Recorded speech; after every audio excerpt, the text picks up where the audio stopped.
طبعا هذا شطاف. تمام. الشطاف إذا كان عندك سخانة وعندك شطاف وعندك مروش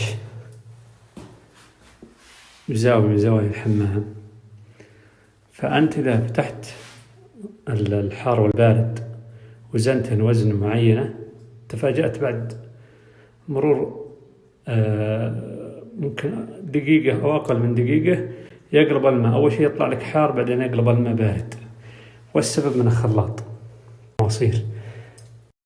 يضح لنا بالطريقة هذه وبالتجربة هذه إن الماء إذا دخل هنا ولقى الشطاف مسكر راح ودخل مع الحار وراح للحار، طبعا فيها السخانة تطلع حار. تمام.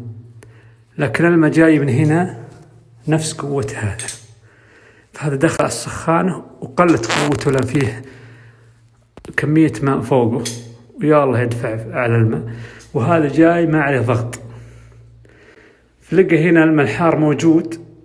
يعني لو فرضنا أن السخانة موجودة لقى الماء موجود هنا، نزل مع الحار مع مصفة الحار، تدور مخرج ثاني، مشى على المواسير على الجدار وراح للمروش، صار عندك الحار بارد،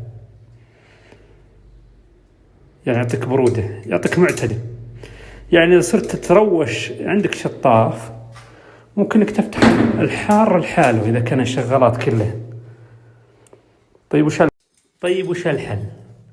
في حلين، يا انك تركب رداد، وهذا متوفر عند السلطان، رداد يكون على المحبس الحار بحيث انه اذا جاء الماء ودخل ولقى الشطاف مسكر ما يرجع مع الحار، يقف في شيء يرده.